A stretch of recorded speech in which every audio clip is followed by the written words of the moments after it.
Je vais encore saluer tout le monde dans la salle. Moi, je suis Enoch Apamoli, je suis un activiste et reporter à Zonda 3063. Ce soir, nous voulons étudier un thème très intéressant sur la méthodologie et les outils à utiliser dans le cadre d'une collecte de données. Nous avons ce soir un statisticien avec nous qui va nous entretenir sur ce thème. L'objectif de ce module n'est pas de former des statisticiens. L'objectif de ce module n'est pas d'avoir des professionnels dans les méthodes de collecte de données.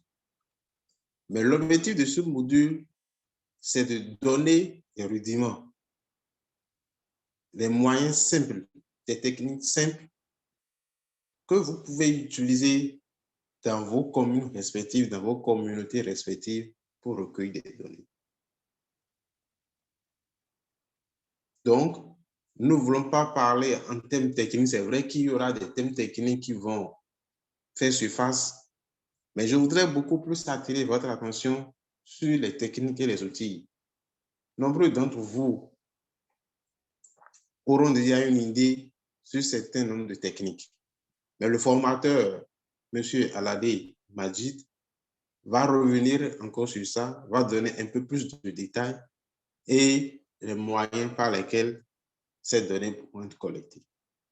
Vous savez aujourd'hui qu'en termes de collecte de données, il y a déjà des décrets, des lois qui contournent un peu, déjà, pas contourner, mais plutôt qui encadrent déjà ce secteur. Et vu que nous voulons juste travailler au niveau des communes et puis des villages, et non des enquêtes ou bien non des données qui vont pouvoir parler au nom d'une commune, et plutôt, nous allons essayer de vous donner les éléments qu'il faut pour que vous puissiez vous en servir pour réaliser vos collecteurs de données. Donc, sans plus tarder, je vais laisser la parole à M. Aladé Majid. Il va nous introduire pendant une trentaine, une quarantaine de minutes et les 30 dernières minutes seront consacrées aux questions-réponses. Donc, je vous prie de garder votre écoute et nous allons pouvoir accueillir M. Aladé Majid. Bonsoir, M. Aladé. Bonsoir, M. Apamoli. Bonsoir à l'assistance. Et comme M. Apamoli vient de le dire, je m'appelle Majid Aladé, je suis statisticien. Je suis là avec vous ce soir pour animer la formation sur les méthodes et outils de collecte de données. Et je sais que j'ai affaire, comme on appelle, au e-reporter, c'est-à-dire, en résumé, en quelque sorte, des journalistes. Et ce soir, je suis là pour vous entretenir sur les méthodes et outils de collecte des données. Sans plus tarder, je vais passer rapidement au plan. Le plan, en grand 1, nous aurons, comment on appelle, les généralités sur les données. En grand 2, qui vous concerne le plus, là où je vais réellement mettre l'accent sur les méthodes à utiliser et les outils appropriés pour collecter vos données. Et au niveau du grand 3, il y a un cas pratique. Nous allons faire un cas pratique avec un logiciel Google Forms.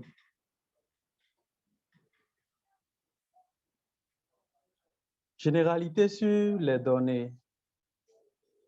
De la donnée à la décision. Et aujourd'hui, au fait, nous collectons les données pour prendre une décision. Par exemple, je suppose que vous êtes dans une commune. On va essayer de recenser, de collecter les problèmes auxquels sont confrontés réellement les cibles. Et c'est en fonction de de ce recensement, de cette collecte de données, qu'on va essayer maintenant de prendre une décision pour voir dans quelle mesure, en quelque sorte, accompagner cette dernière, améliorer, en quelque sorte, les problèmes auxquels ils sont confrontés. Donc, pour pouvoir collecter ces données, on a besoin des outils et des méthodes appropriées pour collecter les données. Sinon, on ne pourra pas réellement collecter de bonnes informations pour prendre une bonne décision.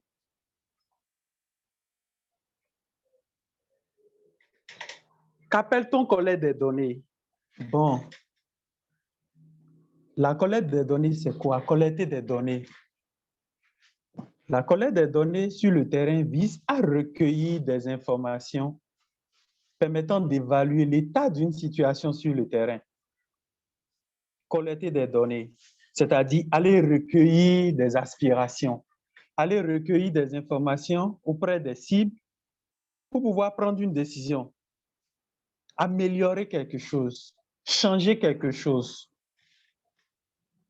Un processus de collecte des données approprié est très utile pour identifier les problèmes sur le terrain et mettre en œuvre les bonnes solutions pour les résoudre, comme je viens de le dire tout à l'heure. Maintenant, nous avons deux types de données, c'est-à-dire quoi? Les données qualitatives et les données quantitatives. Les e-reporters, collecter des données qualitatives, en général, c'est comme si, par exemple, comme les journalistes le font, et prendre la caméra et il y a, comment on appelle, le journaliste même en question qui pose des questions. C'est ça, comme un exemple qu'on peut appeler données qualitatives.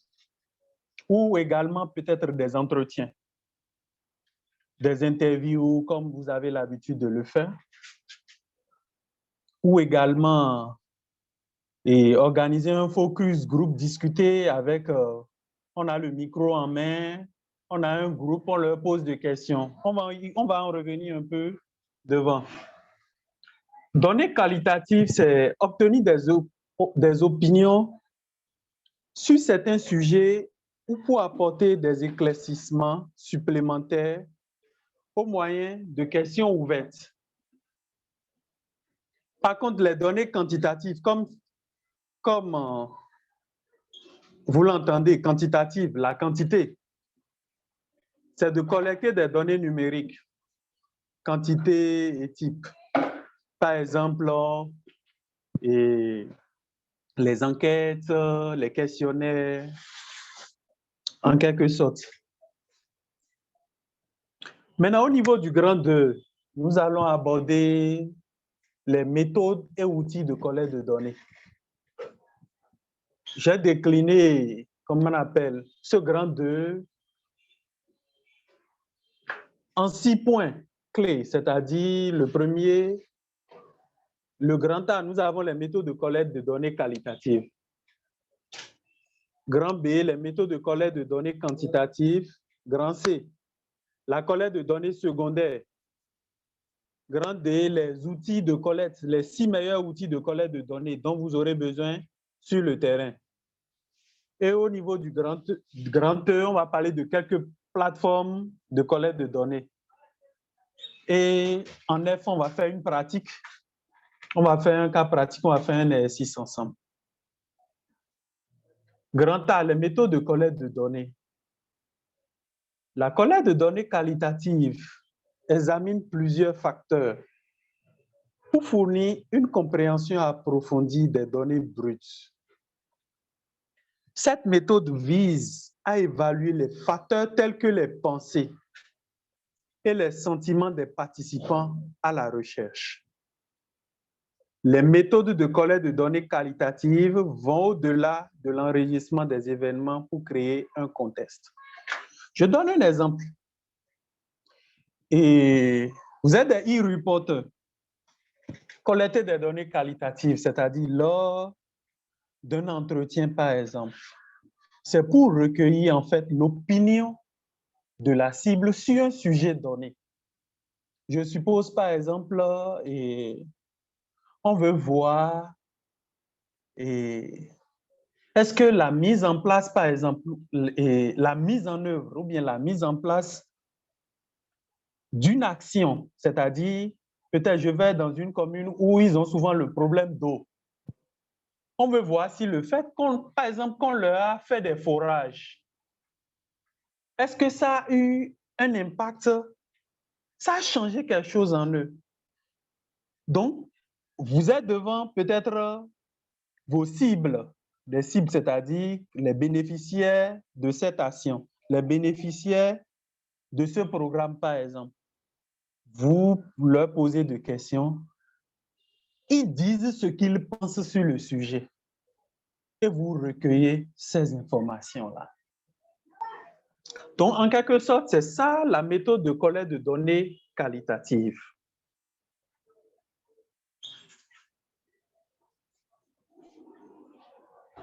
Nous avons 3 approches de collecte de données qualitatives qu'on utilise couramment. Vous utilisez ça chaque fois, les e-reporters. Et nous avons l'approche ethnographique. L'approche ethnographique vient de l'anthropologie, l'étude des sociétés et cultures humaines. L'ethnographie cherche à comprendre comment les gens vivent leur vie. Nous avons également l'approche théorique.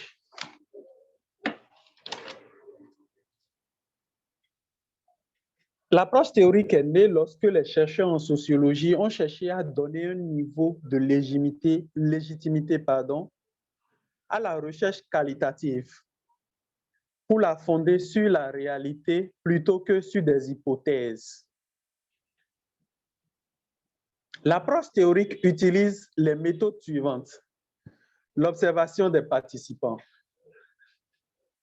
Ça, c'est une méthode de collecte de données, l'observation. Je vais détailler ça dans le slide prochain qui suit les entretiens, la collecte des données et d'artefacts. Qu'est-ce qu'on met dans artefacts et comment on appelle? Et ce qui est relatif à l'archéologie, c'est ça qu'on met dans l'artefact. Après ça, nous avons l'approche phénoménologique qui décrit comment les gens vivent certains événements ou rencontres uniques. Cette méthode mesure les réactions à des événements qui sont en dehors de la norme.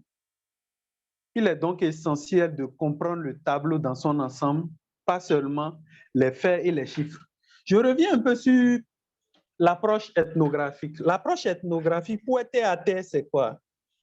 Au fait, c'est une approche qui aide à connaître l'identité d'une communauté humaine qui est développée dans un cadre socio-culturel, par exemple. Pour être à terre. Maintenant, si je prends l'aspect théorique, on a dit l'observation des participants, les entretiens. Comme je l'ai dit, je vais l'aborder un peu devant.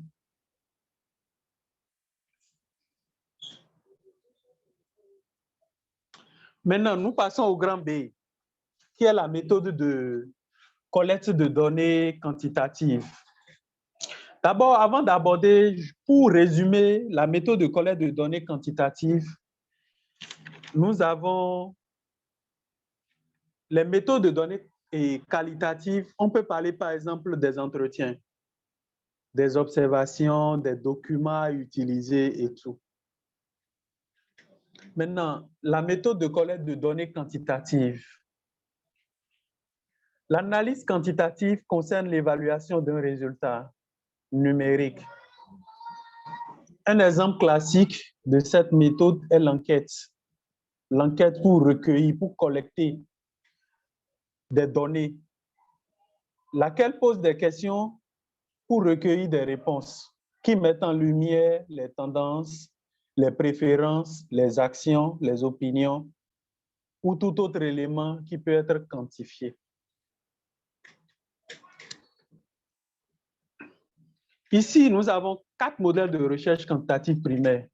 Nous avons descriptif, corrélationnel, expérimental et quasi-expérimental. La recherche descriptive explique l'état actuel d'une variable à l'aide de la collecte de données d'observation. Souvent, le chercheur commence sans hypothèse et laisse les données guider la direction de l'étude. Après ça, nous avons la recherche corrélationnelle qui cherche à collecter des données qui montrent les relations entre différentes occurrences. Une corrélation positive est celle dans laquelle deux variables. Qu'est-ce que je mets dans deux variables? Par exemple, je vais étudier l'âge et le sexe. L'âge, c'est une variable, le sexe également, c'est une variable. On dit dans laquelle deux variables augmentent ou diminuent en même temps. C'est ça qu'on appelle une corrélation positive, c'est-à-dire si telle chose, si telle variable augmente. Par exemple, on dit si, un exemple simple est la formation, par exemple, des femmes a changé quelque chose de positif. Un exemple simple. Une corrélation négative se produit lorsqu'une augmentation d'une variable signifie une diminution de l'autre, c'est-à-dire lorsqu'une variable augmente, l'autre variable diminue.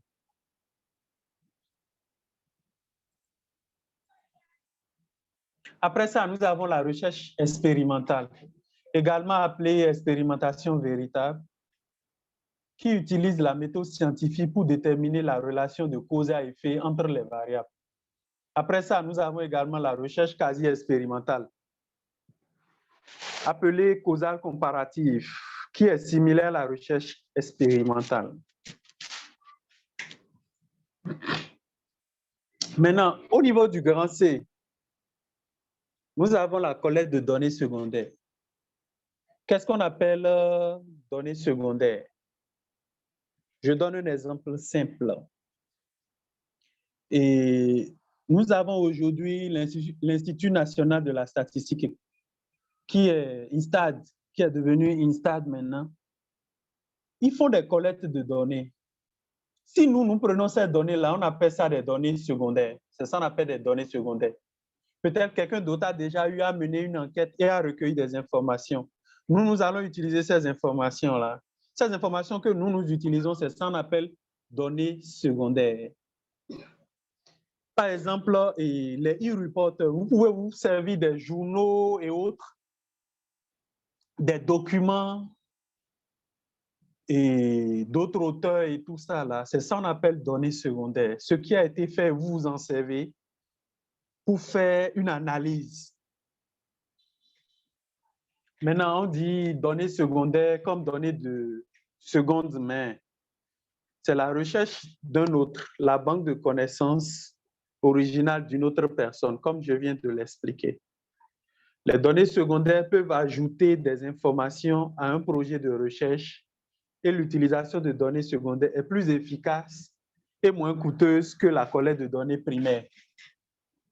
Et c'est vrai, l'avantage, c'est le gain du temps et de ressources. Ce que l'autre a déjà fait, tu prends et puis tu fais tes analyses là-dessus. Tu ne dépenses pas en ressources et tu gagnes du temps. Maintenant, c'est ici que nous allons plus mettre l'accent sur les outils que vous allez réellement utiliser sur le terrain. Comme je le disais tout à l'heure, au fait, et si nous voulons parler de méthodes de données qualitatives, nous allons parler de l'entretien, de l'observation, des documents et enregistrements. Les e-reporters, souvent, bon, et vous utilisez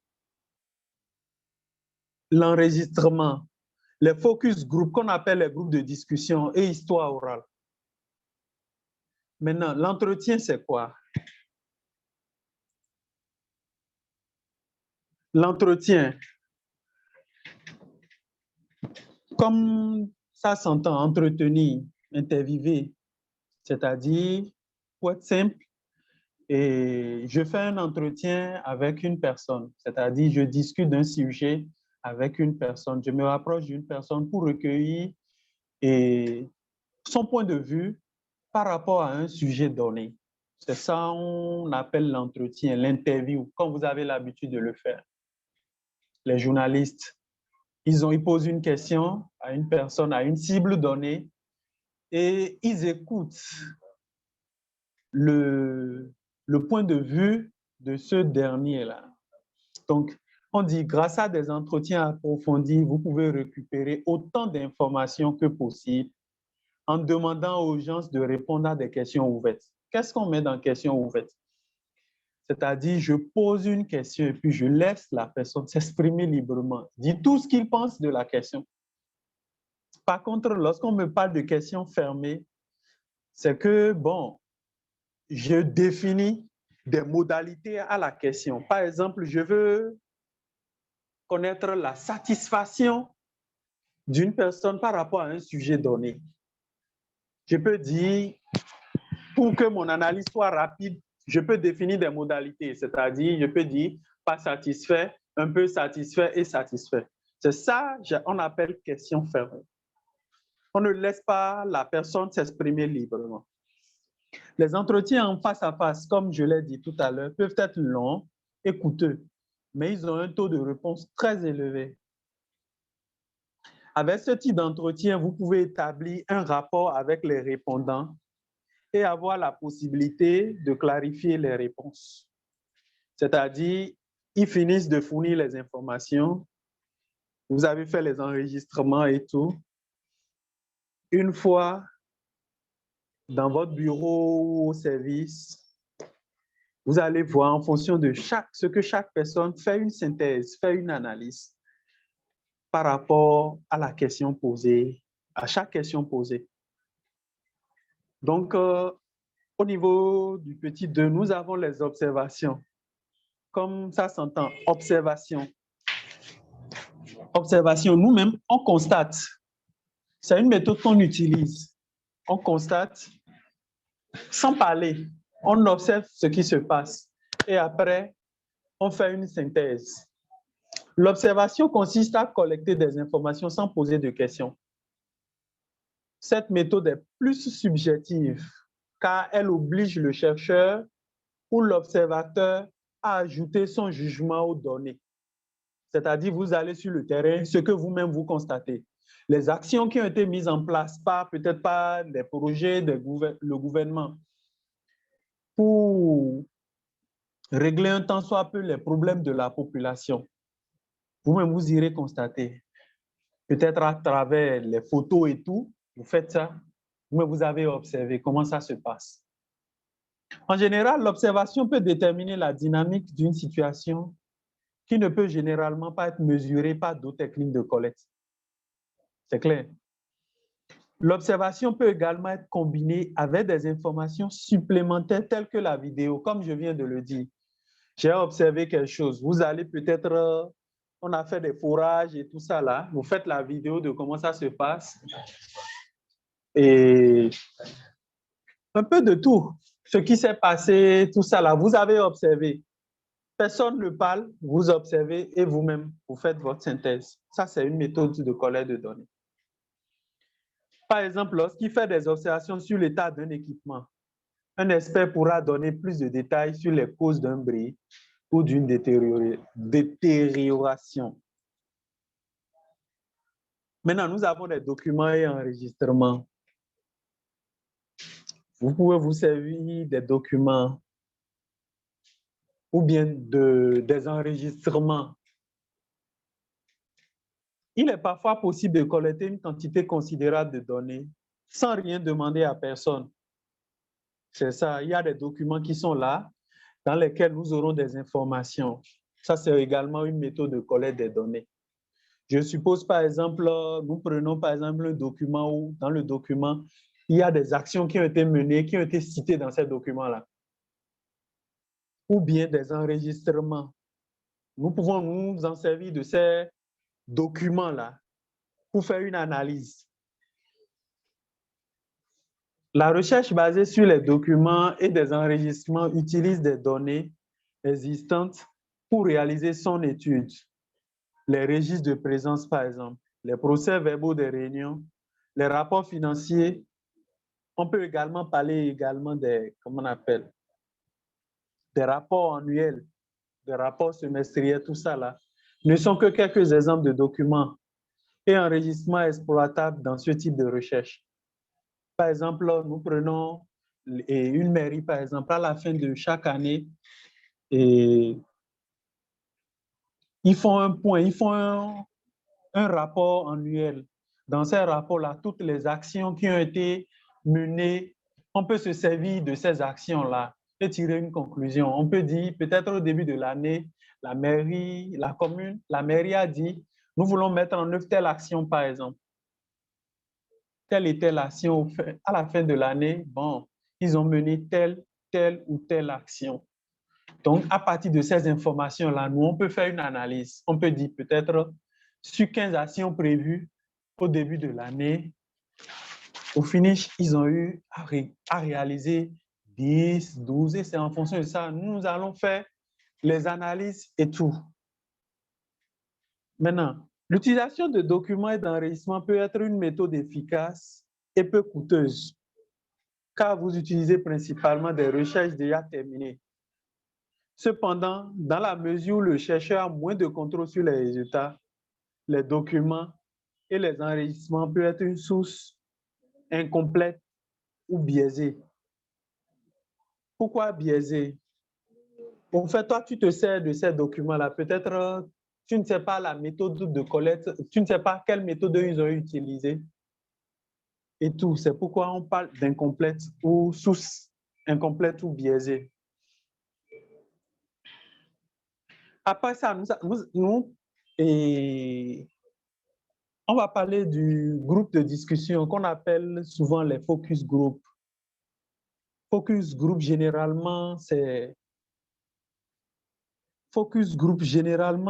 comme on appelle, comme on le dit, c'est en quelque sorte un entretien, mais pas avec une seule personne, mais plutôt avec au moins 8 personnes. Focus group, ça ne doit pas dépasser au plus 10, mais intervalle fermé sur 8, maximum 10 personnes. Maintenant, souvent, bon, le focus group, ça se fait souvent à deux, c'est-à-dire une personne pose des questions et l'autre note. Ou soit également, on peut enregistrer l'information. Donc, le focus group, c'est quoi? C'est en quelque sorte, tu es devant un groupe de personnes et tu leur poses des questions sur un sujet donné. Peut-être tu as un questionnaire en main et tu leur poses des questions et puis chacun donne son point de vue par rapport au sujet. Je prends un exemple simple. Et je prends l'exemple, par exemple, de la commune d'Alada où il y a des arrondissements jusqu'à présent, malgré l'effort du gouvernement, et ils ont toujours le problème d'eau, de l'assainissement également. Ils ont ce problème-là. Donc, nous voulons collecter des données dans ce sens-là. On peut solliciter, par exemple, une association. Peut-être une association, c'est constitué de plusieurs personnes. Mais on peut juste récupérer 2 personnes, des associations peut-être de la commune, de quelques associations ou bien des personnes ressources. Et ceux-là, on les met ensemble et chacun donne son point de vue par rapport peut-être au sujet de l'eau, au sujet de l'assainissement. Et nous, on note. Au fait, le focus group, qui est une méthode de données qualitative, par exemple, ça vient appuyer la méthode de données quantitative. Sûrement, tu as eu à collecter des données quantitatives, c'est-à-dire tu as eu à mener une enquête. Avec l'éclaircissement de ces derniers, ça peut te permettre de faire une analyse vraiment pertinente. Donc, les groupes de discussion, on a dit mélange d'entretien, de sondage et d'observation. Le recours à un groupe de discussion, à une méthode de collecte de données qui implique de réunir plusieurs personnes qui ont quelque chose en commun. Le but d'un groupe de discussion est d'ajouter un élément collectif à la collecte de données individuelles, comme je viens de le dire. J'ai déjà eu à collecter des données auprès des individus, auprès des unités statistiques.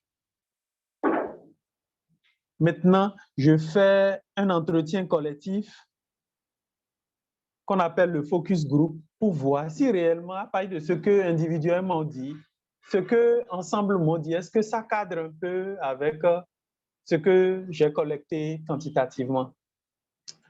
Maintenant, les groupes de discussion utilisent souvent des questions ouvertes, c'est ça, pas des questions fermées. C'est-à-dire, on pose une question comme « Que pensez-vous de l'assainissement dans la commune d'Alada, par exemple? Et que pensez-vous de l'amélioration de la qualité de l'eau dans la commune? » Et chacun prend la parole et s'exprime librement. Par contre, les questions fermées, comme je l'ai dit, on essaie de rester dans un sillage donné. Maintenant, nous avons les questions ouvertes entre la recherche dans un état d'esprit particulier, éliminant les interférences externes. Maintenant, nous avons l'histoire orale, qui est également une méthode de données qualitatives. Les e-reporters, je suppose que vous voulez avoir une idée sur comment se passait, comment on appelle, un événement entre-temps. Qu'est-ce qui se passait? Ça veut dire que vous irez vers peut-être une personne ressource de la commune, un ancien, et il va essayer de narrer l'histoire, comment ça se passe. En quelque sorte, c'est un entretien, en fait. Mais, c'est-à-dire, ça donne le parcours. Qu'est-ce qui s'était passé entre-temps et actuellement? Donc, en quelque sorte, c'est ce qu'on met dans l'histoire orale, qui est également une méthode de données qualitative. Parce que ce qui se passait entre-temps et ce qui se passe maintenant, ces informations vont te permettre de faire une analyse pointue, une analyse pertinente. Histoire orale. À la première vue, une histoire orale peut ressembler à un entretien. Comme je viens de le dire, les deux méthodes de collecte de données impliquent de poser des questions. Mais une histoire orale est plus précisément définie comme l'enregistrement, la préservation et l'interprétation d'informations historiques basées sur les opinions et les expériences personnelles des personnes impliquées dans les événements. Contrairement aux entretiens et aux enquêtes, les histoires orales sont liées à un seul phénomène. Par exemple, un chercheur peut être intéressé à étudier l'effet d'une inondation sur une communauté, par exemple. Une histoire orale peut éclairer exactement ce qui s'est passé, comme je viens de le dire. C'est une approche holistique de l'évaluation qui utilise diverses techniques.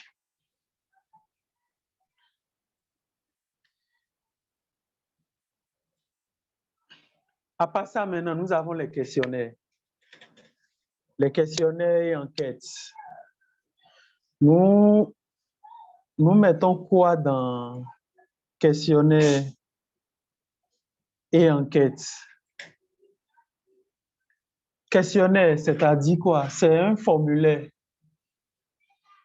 que nous faisons sur lequel il y a des questions à poser aux unités statistiques, c'est-à-dire aux cibles, ceux chez qui nous voulions recueillir des informations. Donc, lorsque nous allons vers ceux-là pour collecter les infos, nous faisons une enquête. Nous allons à la recherche des informations. On dit des questionnaires et des enquêtes peuvent être utilisés pour poser des questions appelant des réponses fermées. Des réponses fermées. Qu'est-ce qu'on est en train de dire par là? Je suppose que nous voulons avoir une idée peut-être sur la satisfaction par rapport à une nation, comme je l'ai dit un peu plus haut. Et nous allons définir des modalités.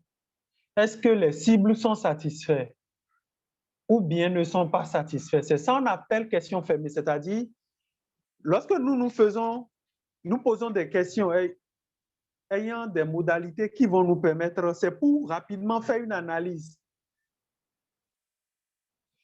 Les données recueillies à partir de questionnaires et d'enquêtes peuvent être analysées de différentes manières, c'est ça. Vous pouvez attribuer des valeurs numériques aux données pour accélérer l'analyse. Cela peut être utile si vous collectez une grande quantité de données appelées d'une large population. Nous avons à part ça, les enquêtes peuvent être menées sous forme d'entretien. C'est ça. C'est-à-dire, j'ai le formulaire en main, je vais vers, comment on appelle, c'est-à-dire un échantillon. J'ai défini mon échantillon qui est quoi? Ceux chez qui j'irai, par exemple, pour collecter les informations. Je prends par exemple la commune toujours d'Alada. Je ne peux pas poser la question à tout le monde. Maintenant, je vais définir peut-être un échantillon. Peut-être si c'est un échantillon, c'est en fonction de la taille de 20 personnes. Chez chacun, ce que j'aurai à recueillir auprès de chacun, je vais m'en servir pour faire une analyse. Maintenant, nous avons des formulaires en ligne également, qui sont des moyens modernes et efficaces de mener des enquêtes. Je suppose que je vais avoir un point de vue sur un sujet. Je suppose qu'il y a une commune qui a un groupe ou bien un truc comme ça. Je peux rapidement faire un formulaire et balancer ça en ligne pour recueillir rapidement les informations et faire une analyse. Je prends l'exemple de Google Forms. Il y a plusieurs, on va aborder tout à l'heure, plusieurs Google Forms. Il y a les Form Office et tout ça là, qui nous permettent de réaliser des formulaires en ligne et de recueillir des informations. Contrairement aux sondages écrits qui sont statiques, les questions présentées dans les formulaires en ligne peuvent changer en fonction de la façon dont une personne y répond. Maintenant, nous allons parler des outils de collecte de données. Nous avons les formulaires papier. Nous avons les questionnaires en ligne, comme je viens de le dire. Et nous avons également la collecte de données sur les applications mobiles. Les U-Reporters également, vous pouvez utiliser également les microphones et autres là pour recueillir les audios, les vidéos, les caméras et tout ça là. Déjà aujourd'hui avec notre portable, on peut tout faire également. Maintenant, formulaire papier. Comme je le disais tout à l'heure, nous avons des papiers en main sur lesquels il y a des questions. Et on pose ces questions, on adresse ces questions-là aux cibles. Et on a ces informations-là. Mais de nos jours, on constate que ça disparaît un peu, puisque les papiers, on aura fait la reprographie, les photocopies et tout, traîner les papiers.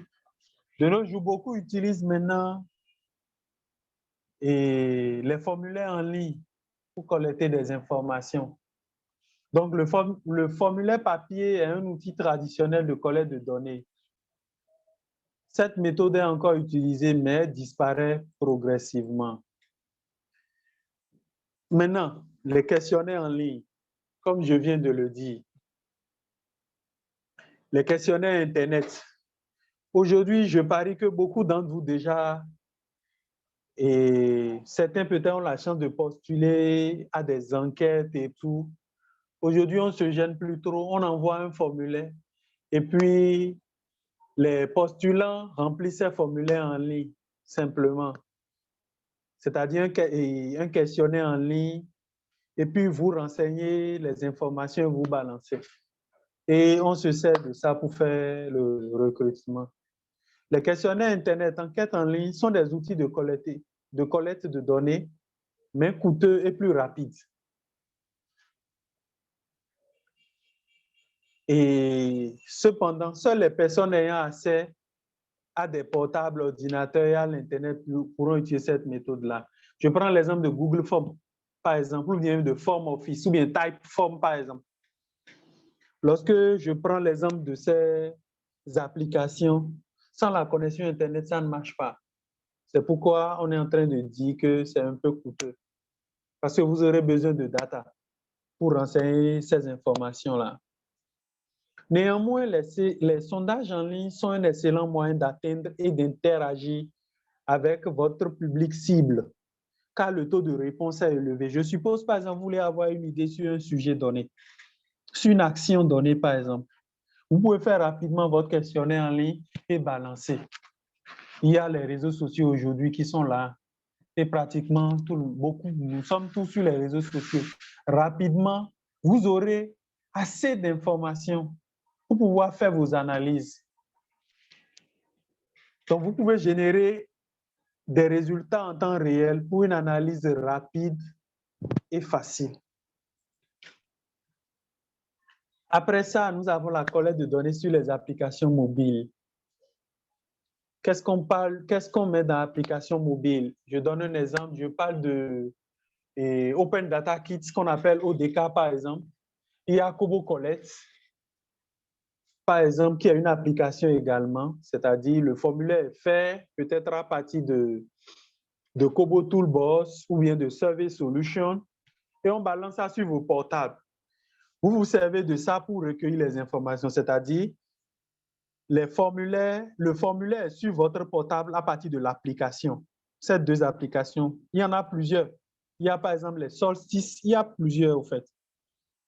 Vous utilisez le formulaire, c'est-à-dire le questionnaire sur l'application et vous allez vers votre cible pour recueillir ces informations-là. C'est ça qu'on appelle collecte de données sur les applications mobiles.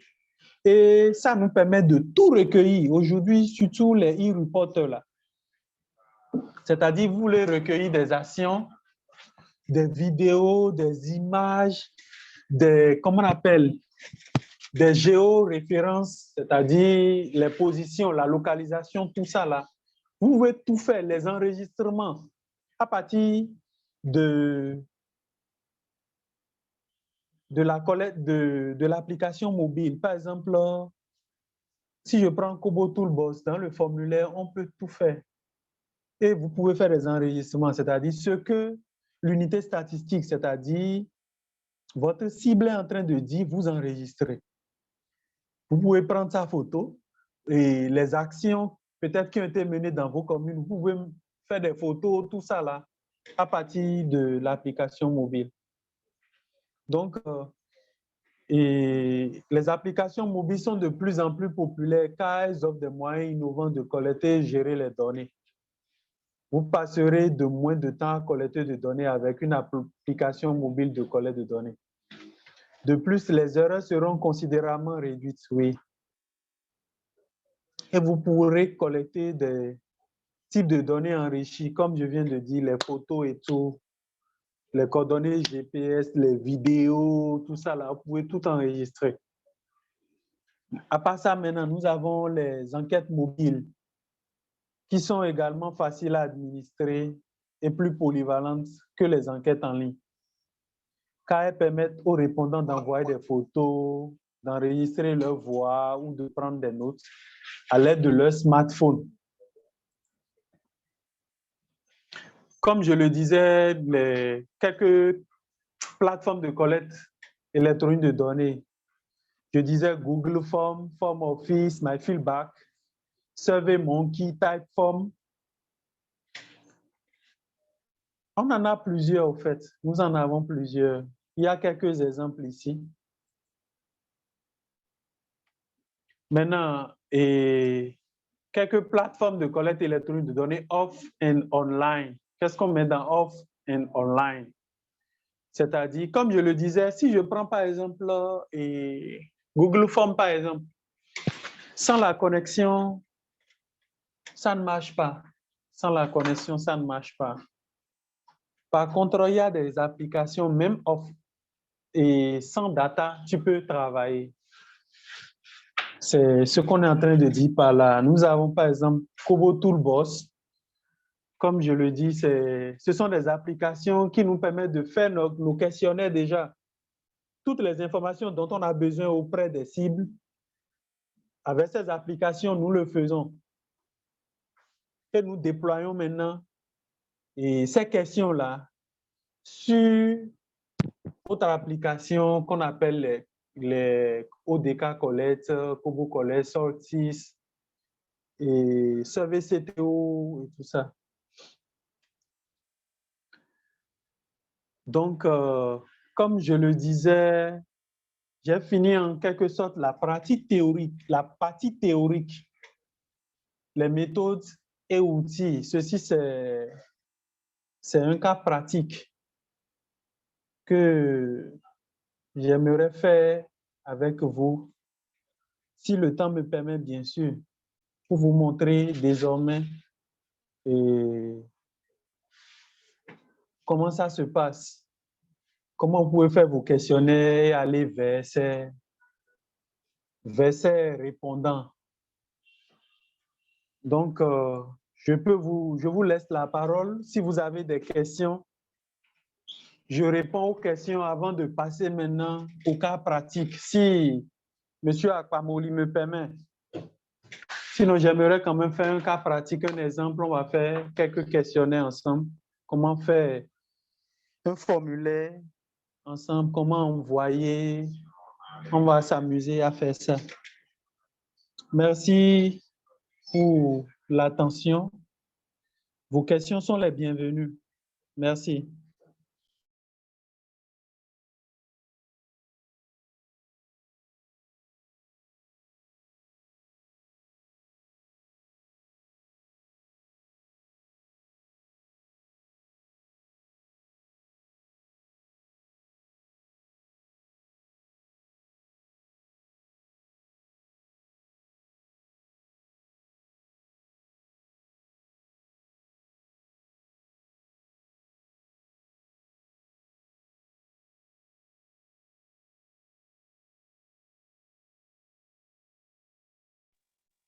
Ah.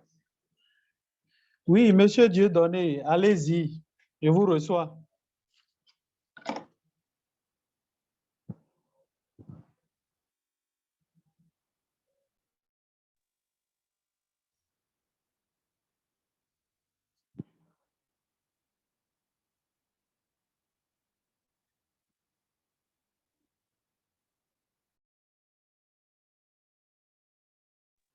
Oui, Monsieur Dieudonné, allez-y, j'écoute la question, posez vos questions. Apparemment, Monsieur Doris n'est pas avec nous.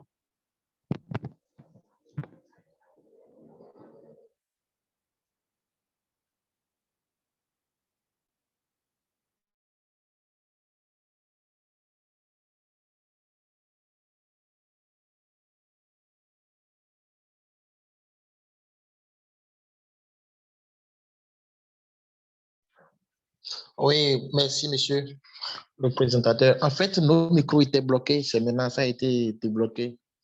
Ça fait que je n'ai pas arrivé à pu m'exprimer à temps. Merci beaucoup pour la présentation. OK, ma question est celle-ci. Pour la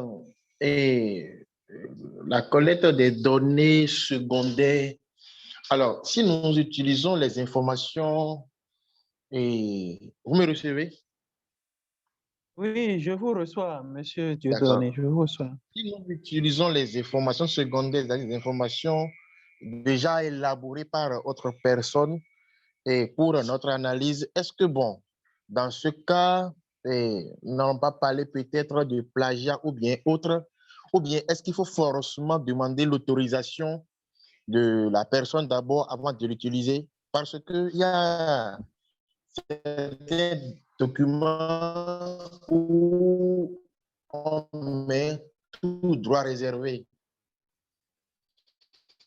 Donc, ça fait qu'on ne peut pas donner de l'autre sans son avis. Dans le premier cas, est-ce que ça ne serait pas considéré comme un plagiat? Et dans le second cas, est-ce qu'il faudrait nécessairement retrouver la personne et avoir son autorisation? Voilà, c'est ma question pour le moment. Merci beaucoup. OK. Je peux répondre en même temps? Ou bien je collecte toutes les questions et je réponds à chaque question. Bon, l'idéal, c'est de répondre pour ne pas perdre le fil, si vous le permettez. D'accord. En fait, Monsieur Dieudonné, merci beaucoup. Et en fait, ça dépend de ce que vous voulez faire avec ces données-là. Je dis bien, ça dépend. Je suppose que, par exemple, je vais quitter, excusez de quitter un peu le cas des e-reporters. Je suppose que je veux faire, par exemple, un mémoire. Je donne un exemple simple.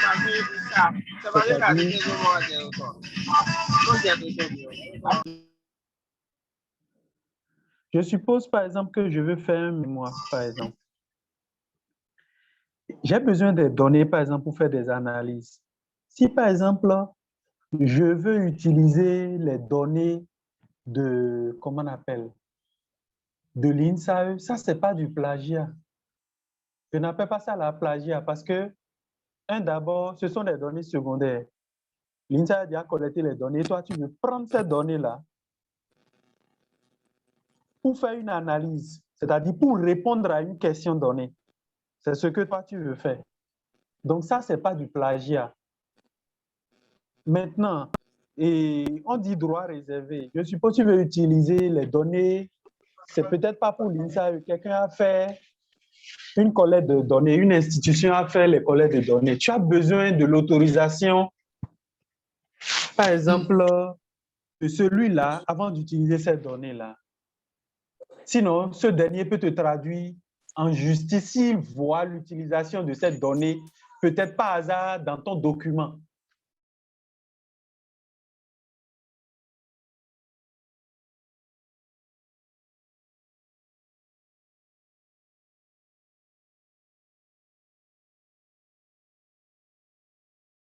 Oui, on vous suit, monsieur.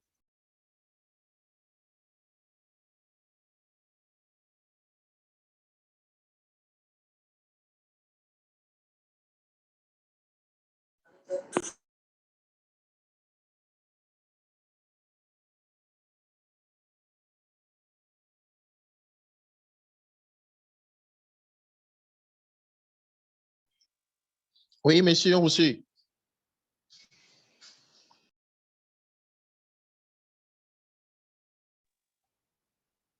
Allô? Allô, monsieur, on vous suit. Allô? Ah, excusez-moi, le micro était coupé sans que je ne sache et je parlais. Je disais tantôt que vous aviez dit, on va parler de plagiat lorsque vous prenez les données d'une autre personne. Je donne un simple exemple. Je vais quitter un peu le cas des e-reporters.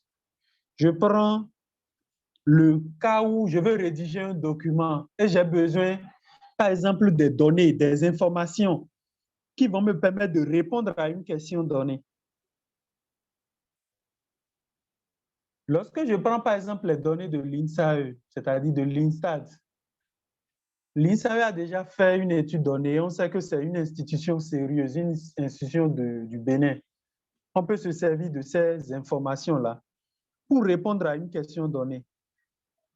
Maintenant, par contre, lorsqu'il y a un individu ou bien, par exemple, une organisation qui a mené une enquête donnée, je suppose que si c'est l'individu A, par exemple, qui a eu à mener son enquête, tu ne peux pas prendre ces informations gaillardement comme ça et traiter sans son autorisation.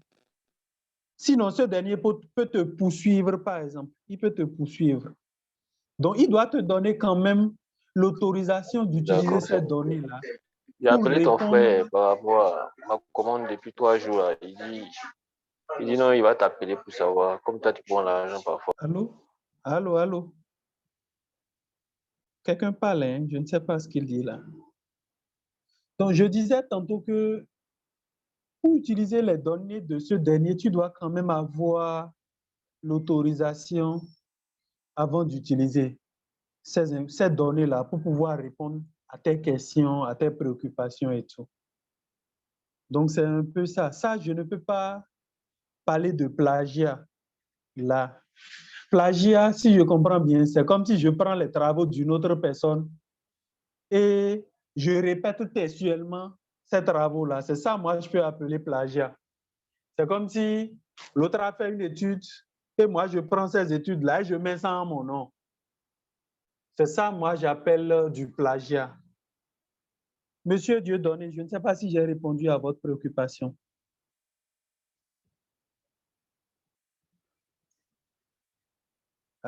Allô?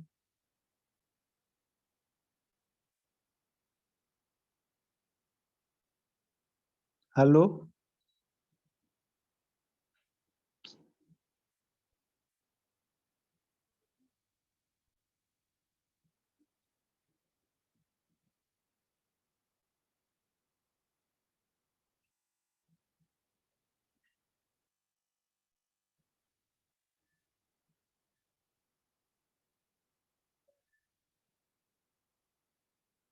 Allô, allô? Je ne reçois personne.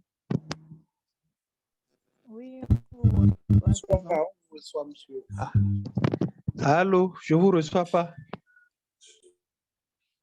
Allô? on vous reçoit. Oui, je peux Oui. poser ma question. Oui, oui, allez-y, monsieur. À qui ai-je l'honneur, s'il vous plaît? Ici, c'est monsieur Jean-Claude Rouillard. Ok, d'accord. Monsieur Jean-Claude, bonsoir. Oui, bonsoir, monsieur. En fait, j'aimerais savoir, dans le cas, Oui. je suppose, dans le cas d'une enquête, Oui. une enquête dans un domaine spécifique, bon, prenons la santé, par exemple. Si Oui. je veux effectuer une enquête pour avoir des chiffres, pour montrer voilà, une situation donnée par rapport à une maladie ou bien un phénomène. Quelle est la taille optimale recommandée dans le cadre pour pouvoir avoir l'échantillon? Je Oui, suppose alors, que dans ce village, on a à peu près 500 ménages, par exemple. oui, vous avez à peu près 500 ménages, oui. Oui. Donc, et que bon, je ne peux pas questionner tous les ménages. Donc, à partir de quel ménage je peux m'arrêter et dire, bon, voilà, je peux me baser sur ces données-là pour pouvoir avoir des résultats corrects. Merci. Ok. Je réponds rapidement. Et monsieur Jean-Claude, d'abord, Oui. je tiens à dire que il y a plusieurs méthodes pour déterminer la taille d'un échantillon. Un, d'abord, on peut mettre l'accent sur l'aspect ressource. C'est-à-dire, je suppose que je prends votre exemple, vous avez dit nous avons 500, tu ne peux pas parler chez les 500 là, tu vas trop dépenser puisque tu as recruté les agents, tout ça là. Il y a plusieurs méthodes pour, soit tu peux utiliser par exemple la méthode de Cochrane, par exemple pour déterminer la taille de l'échantillon. Et ça dépend également de ce que tu veux réellement. Tu suis ce que je dis. Je suppose par exemple, tu dis, bon, je suis en mesure déjà et je suis en mesure déjà avec 100, ça va, je peux parler. Même avec 50, tu peux parler. Quelle méthode? La méthode d'échantillonnage, on en a plusieurs. On peut parler de, tu peux utiliser un tirage aléatoire simple en fonction de ce que toi tu veux. Tu peux utiliser un truc stratifié. Bon, je n'aimerais, puisque M. Dorus a dit qu'il y a des thèmes qu'on ne peut pas. Sinon, il y a plusieurs méthodes qu'on utilise. Maintenant, il y a aussi une application. Il y a aussi une application qu'on appelle random, quelque chose là. Je vais me rappeler du mot. Ou carrément, je fais la photo, j'envoie ça également dans le groupe. Vous pouvez utiliser cette application également pour déterminer la taille de votre échantillon. Il y a plusieurs méthodes qu'on utilise, comme je viens de le dire. Il y a les méthodes d'échantillonnage par grappe. Donc, ce n'est pas un truc qu'on s'asseye et qu'on définit simple. Peut-être ça dépend de ce que vous voulez faire réellement. Sûrement, vous avez un comité qui a été mis en place. Nous voulons faire ci pour avoir des informations, par exemple, sur telle maladie. Qu'est-ce qu'on peut faire? Qu'est-ce qu'on peut faire? qu'est-ce qu'on peut faire, ainsi de suite. C'est un peu ça. Sinon, il y a plusieurs méthodes les méthodes que je viens de citer, que vous pouvez utiliser, par exemple. Si vous voulez, je vais écrire ça dans le groupe e-reporter ou bien envoyer un document qui va vous permettre de calculer. J'ai 500, par exemple, comme vous avez dit, j'ai 500. Je dis, par exemple, je veux déjà dans les 500, 10%, ça va. Maintenant, il y a des méthodes, bon, pour éviter assez de biais qu'on n'aime pas trop utiliser. Donc, tu peux faire un tirage aléatoire simple, ou bien un truc stratifié, ou bien un truc par grappe, ainsi de suite. Donc, c'est un peu ça. Je vais envoyer au moins, ou soit je vais envoyer à M. Akpamoli un document qui va vous permettre de, si vous voulez déterminer la taille de l'échantillon, vous allez le faire. Sinon, ce n'est pas un truc très complexe, ce n'est pas du tout complexe, c'est un truc simple. Et aujourd'hui, il y a des applications qui vont vous aider, même celui qui ne connaît pas, qui n'est pas du domaine là. Avec l'application, il aura tout ce qu'il veut. Même les tirages là, qui enquêtait là, il aura tout. Donc, je vais remettre le document à M. Dorus et il va vous partager ça. Monsieur Jean-Claude, j'espère que j'ai répondu à votre question. Oui. Allô? Merci beaucoup. Autre intervenant? Merci beaucoup, monsieur Halali Majid. Je crois qu'il y a d'autres intervenants. Hein. Bon, il y a madame Sandrine qui veut prendre la parole. Bon, on lui laisse la parole. Et madame Sandrine, allez-y.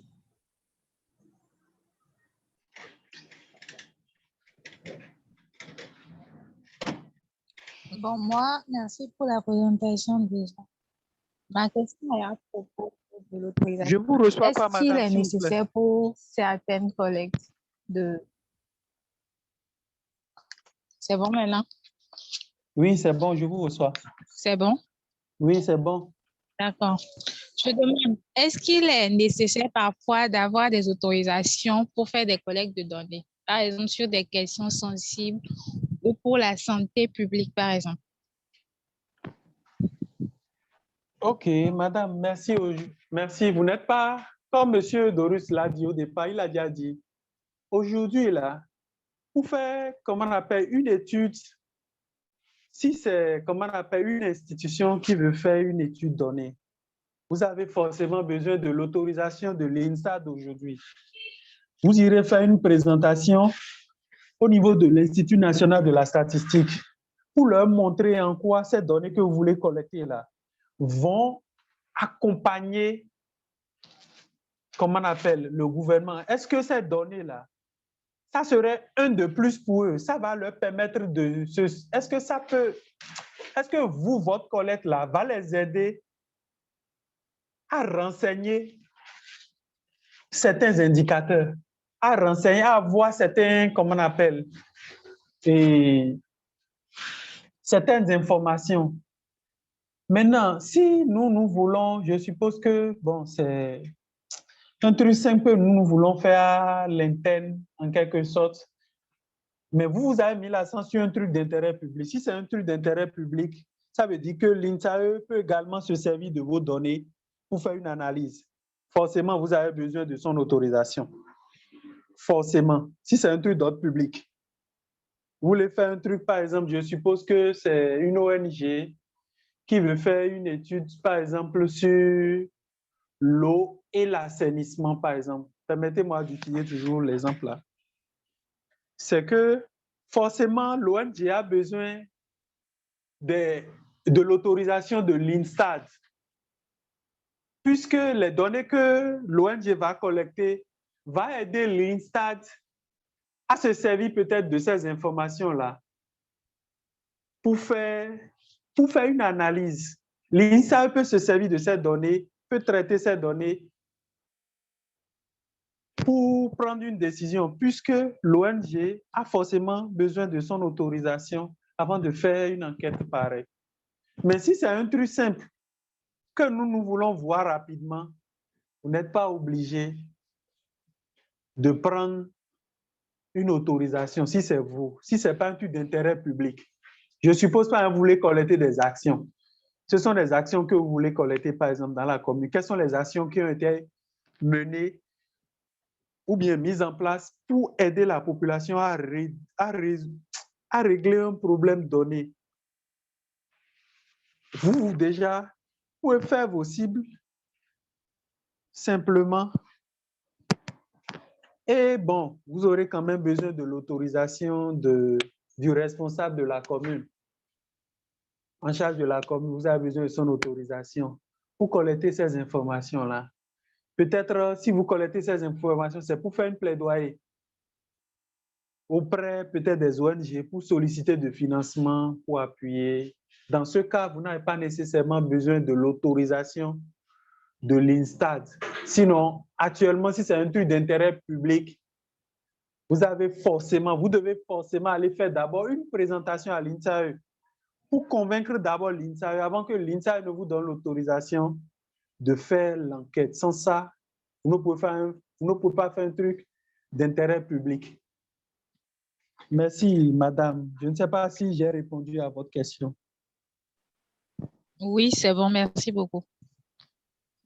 Merci beaucoup, monsieur Aziz Alade, pour votre réponse à la question de madame Sandrine. Nous avons, pour compléter rapidement ce que monsieur Alade a dit, aujourd'hui, il y a une loi, il y a un décret qui est pris par l'État pour encadrer un peu en ce qui concerne tout ce qui est relatif aux données d'intérêt public. Donc, pour pouvoir, si vous êtes une ONG, une institution publique ou bien privée qui veut collecter des données au titre d'une commune, par exemple, collecter des données sensibles au titre d'une commune, vous êtes l'autorisation auprès de l'INSTAD avant la mise en œuvre de cette enquête. Si vous ne prenez pas cette autorisation, cela voudra dire que vous avez enfreint à une loi. Et il y a le décret même qui notifie les sanctions.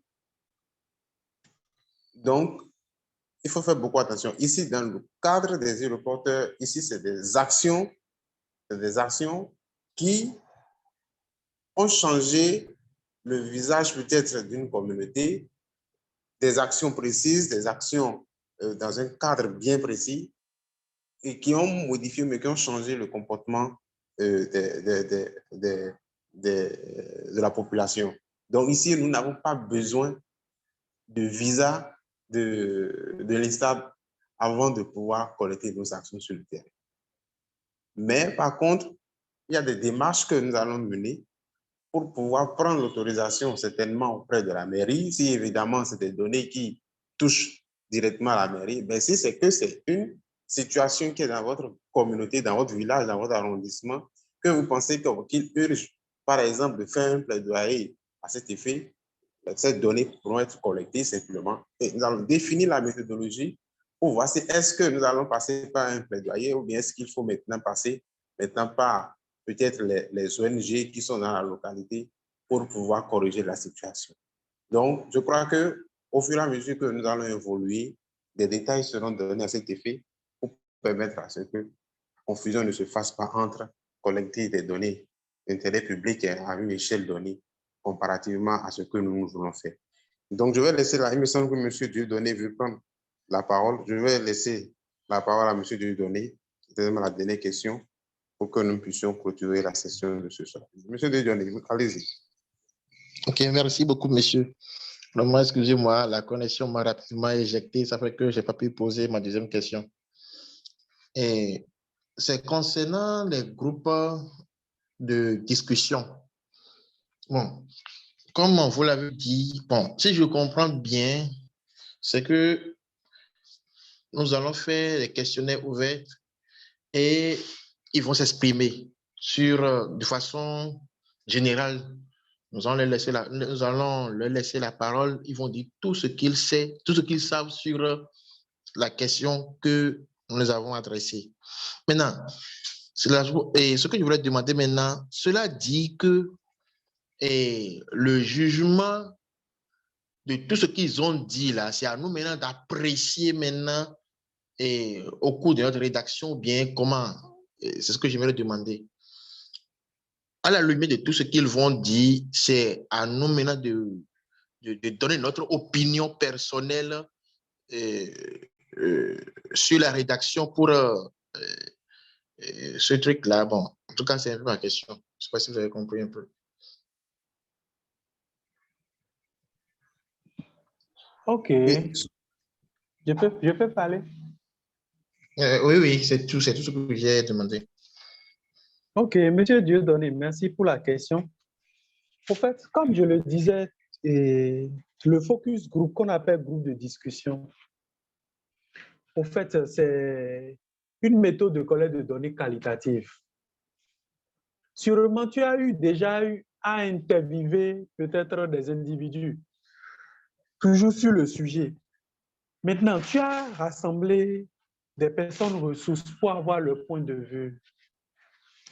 Ça là, en quelque sorte, les informations que ces derniers te donnent là, c'est pour plus étayer, comment on appelle, tes arguments, pour améliorer l'analyse. Puisque c'est qualitatif, ce n'est pas quantitatif pour que tu donnes des tendances. Je donne un exemple, par exemple. Et lorsque en faisant le focus group, peut-être tu es accompagné d'une personne, tu poses les questions ouvertes, c'est-à-dire, ce ne seraient pas des questions fermées. Je dis bien des questions ouvertes. Et ces derniers vont s'exprimer, ils vont se vider, ils vont dire tout ce qu'ils pensent du sujet. Et toi, tu te sers maintenant de la notation dans tes analyses, tout ce qu'ils ont dit. Peut-être tu as eu à faire de focus group avec plusieurs associations, ou bien plusieurs associations de personnes. Il y a dit maximum, c'est 10 personnes. Donc, tu te sers de ces informations que tu as eu à enregistrer dans ton analyse.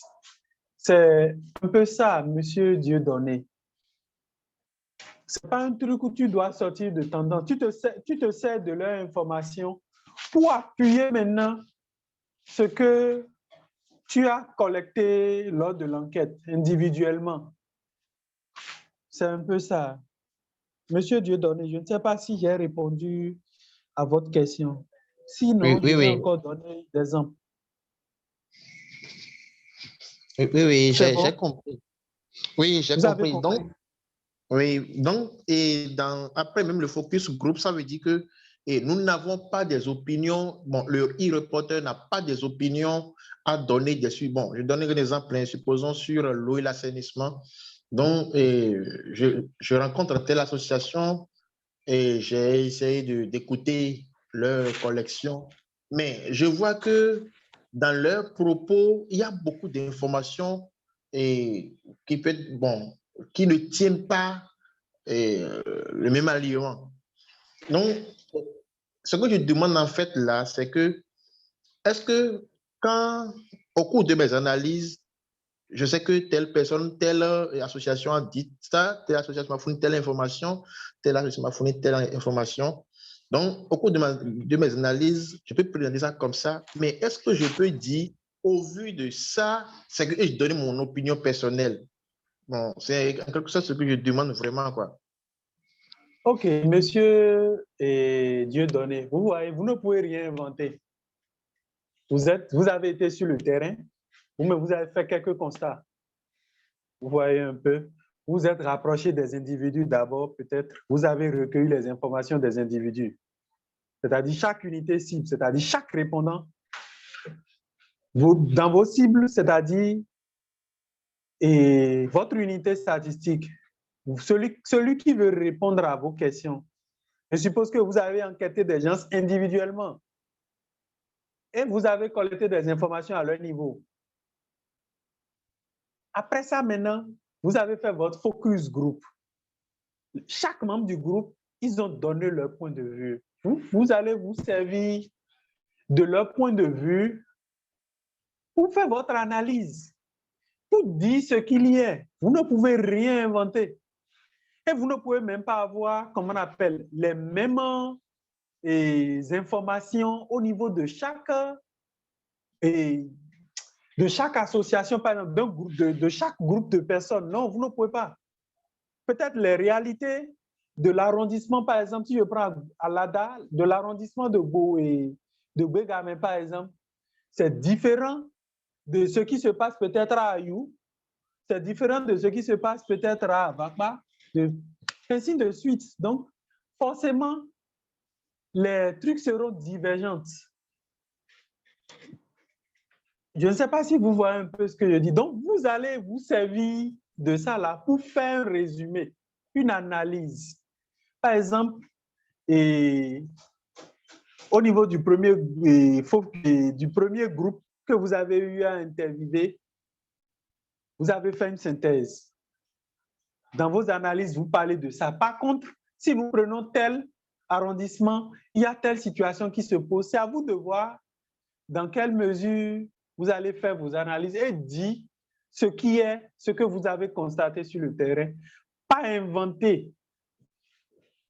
Pas inventer, parce que si vous inventez, vous allez biaiser, comment on appelle, les analyses. C'est un peu ça, Monsieur Dieudonné. Je ne sais pas si vous êtes satisfait. Monsieur Majid, je ne vous coupe pas, mais je voudrais rapidement compléter votre réponse en disant que, en suivant un peu la question de Monsieur Dieudonné, il voulait avoir la précision de savoir si est-ce que, au cours de focus group, il reporte plusieurs informations. Certainement même des informations qui ne cadrent pas avec le sujet principal du focus group. Je suppose qu'il est en train de faire un focus group sur l'assainissement et puis l'eau, mais il trouve que, au regard des questions posées aux acteurs de ce focus group, il y a d'autres informations certainement qui ont révélé d'autres aspects de notre secteur. Par exemple, il y a l'assainissement. On voit que dans les réponses données par les acteurs, il y a des réponses qui soulèvent la question de la santé. Donc, il était en train de me demander aussi, est-ce que, par exemple, les informations qui relèvent du secteur de la santé énumérées par les acteurs seront également analysées dans le speech final, c'est-à-dire dans sa proposition qu'il aura fait en termes de votation, et assujettir cela peut-être pas une opinion personnelle, il demandait cette question. Je voudrais apporter, Valérie a déjà répondu à la question, mais je voudrais également dire quelque chose, que nous aurons un module qui va parler du traitement des données collectives sur le terrain. Comment est-ce qu'il faut traiter et puis analyser les données collectées sur le terrain. Je tiens aussi à notifier qu'en ce qui concerne les analyses, c'est vrai que les reporters, quand ils collectent, comment on appelle ces données, ils interprètent. Donc, dans son interprétation, cela va ressortir des recommandations, va ressortir peut-être des solutions que lui trouve pertinentes. Ces solutions aussi pourront faire cas d'action qui pourraient être menées. Peut-être les reporters au regard de sa mission, ou bien en tout cas des missions auxquelles il est assigné, s'il est en mesure de pouvoir mener des actions, dans le cas des solutions énumérées, il le fera. Ou dans le cas où il va se rapprocher peut-être des institutions mandatées pour pouvoir mettre en œuvre ces solutions, il le fera. Donc, je crois que lorsque nous allons faire le module sur comment est-ce qu'il faut traiter, valider une information ou bien une donnée, je crois que M. Dieudonné aura plus d'éclaircissement à cet effet. Donc, voilà un peu ce que je voudrais apporter de plus à la réponse de M. Aladé. Il est 21h56. Il est vrai que M. Aladé nous a promis un cas pratique, mais vu le temps qui reste, nous ne pouvons plus visiblement faire le cas pratique. M. Aladé est avec nous. Je crois que progressivement, au fil, en tout cas, des modules qui vont passer, nous allons trouver le créneau pour qu'il repasse, nous donner ce cas pratique afin que nous puissions voir comment est-ce qu'on peut élaborer un questionnaire sur la base, mais via un Google Forms. Je voudrais également attirer l'attention des participants. Cette communication donnée par M. Alade est vraiment très pertinente pour nous les e-reporters. Quand on parle de e-reporters, la première des choses qu'on remarque, c'est que nous sommes appelés à collecter des données. Et en tant que e-reporter, la première des choses à savoir, c'est quels sont les outils qui sont à ma disposition pour collecter véritablement une information. Lorsque nous sommes un activiste, je ne prends même pas le cas de e-reporter. Au-delà de ça, si vous êtes un activiste, vous devez savoir si je veux réellement apporter un changement dans ma communauté, quels sont les moyens par lesquels vous pouvez y arriver. Et les moyens par lesquels vous pouvez arriver constituent déjà à savoir quels sont les outils que je vais utiliser pour atteindre mon objectif. Dans tout ce que M. Alade est beaucoup plus qu'il est important de retenir les outils qu'il a énumérés. En ce qui concerne, par exemple, les focus group, les entretiens individuels, l'histoire orale, ça, c'est des méthodes. Et à votre niveau, vous pouvez aller creuser davantage ces méthodes pour voir dans votre contexte, dans votre communauté aujourd'hui, quelle est la méthode que vous pouvez utiliser à un moment donné. Il y a des données que vous devez collecter, mais ça nécessite aussi d'utiliser un certain nombre d'outils. Ça peut être un entretien individuel appuyé par un focus group. Ça peut être une recherche documentaire. Dans les missions des e-reporters, nous avons comme rôle de pouvoir élaborer. Je ne parle même pas de l'aspect de la rédaction web, mais nous sommes aussi également appelés à rédiger des articles, à vulgariser des documents, à vulgariser des articles scientifiques. Donc, sur la base même des recherches documentaires qui constituent un moyen, un outil pour collecter une donnée, ça pourra me servir à pouvoir rédiger ces articles et les vulgariser. Donc, je crois que cette communication, elle est très pertinente. Et ça doit nous amener. Je ne parle même pas du cadre des e-reporters. Allons bien au-delà de ça. Si vous êtes un participant à cette formation, c'est parce qu'à un moment donné, vous avez choisi d'être un activiste. Et lorsque vous êtes un activiste, comme je le disais tantôt, vous devez maîtriser ces outils pour véritablement agir en conséquence. Donc, je voudrais véritablement vous inviter à ce que vous puissiez aller en profondeur. Cette formation, normalement, c'est prévu pour 1 semaine, 2 semaines, 3 semaines, mais nous n'avons pas tout le temps.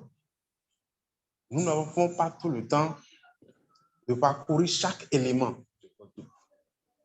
Donc, c'est à vous d'aller chercher encore plus en profondeur comment est-ce que chaque outil est utilisé, dans quel contexte est utilisé. Et vous allez faire un rapprochement également avec votre, comment on appelle, avec votre secteur d'activité, avec votre contexte dans lequel. Donc, voilà un peu ce que je tiens à dire pour que nous puissions clôturer la séance et inviter les participants à continuer. Nous avons d'autres modules qui vont suivre. Vous avez un peu une idée sur le nombre de participants. Et nous ne voulons pas assez d'effectifs, nous ne voulons pas de monde. Même si c'est 5 personnes, 5 participants qui arrivent à bout de la formation, nous, ça nous suffit déjà largement. Là, nous, on saura que c'est des éléments pertinents, ce qui nous pouvons compter et qui peut faire la suite. Donc, je vais véritablement vous inviter à ce que c'est un moyen de nous réunir et de pouvoir partager nos expériences, partager nos connaissances, mais chacun de nous a quelque chose à en tirer. Si vous participez à une formation, soyez sûr, à la fin, posez-vous la question de savoir est-ce que mes attentes sont comblées? Qu'est-ce que j'ai pu retenir essentiellement? Et que chaque formation ne soit pas seulement une formation de plus, mais plutôt une formation où, à l'issue de ça, vous puissiez en tirer quelque chose mettre ça à votre acte, étudier cela pour que réellement cela vous serve. Donc, voilà un peu ce que je tiens à dire. Il est 22 heures et nous allons nous séparer. Je dis merci à M. Alade Majid pour sa communication. M. Majid va mettre à ma disposition le support et nous aurons également l'enregistrement. Et tel que je le disais tantôt, nous sommes à pied d'œuvre pour rendre les enregistrements disponibles sur une plateforme où vous serez, en tout cas, vous irez librement pour aller revisiter les enregistrements. Les supports PDF seront envoyés par mail, mais les mails seront collectés au regard de ceux qui participent activement à ces différentes formations. Donc, je tiens à vous remercier les participants pour votre endurance, pour votre engagement. Il y a plusieurs modules qui vont venir. Je crois bien qu'au cours de la première session, nous avons fait 4 de ces modules. Donc, nous avons également près de 5-6 modules, 7 modules même, et qui viendront pour davantage nous former. Hier, il y avait un participant qui demandait quelle est la finalité de ces formations. Et je disais que si la personne avait suivi le premier module sur tout comprendre sur le programme de renforcement des capacités des e-reporters, il allait comprendre. L'objectif, c'est que nous puissions outiller ceux qui sont en mesure d'être un activiste e-reporter. Ceux qui sont vraiment engagés. Et les modules que nous donnons, les communications que nous donnons, c'est un moyen de vous faire former. Parmi nous, nous aurons vraiment ceux qui pourront faire le travail. Donc, merci beaucoup. Je vais laisser la parole au communicateur pour nous dire le mot de clôture. Monsieur Alade. Oui, Monsieur Apamouli, merci beaucoup. Je dis vraiment merci à tous ceux qui ont réellement prêté oreille à ce que j'ai dit.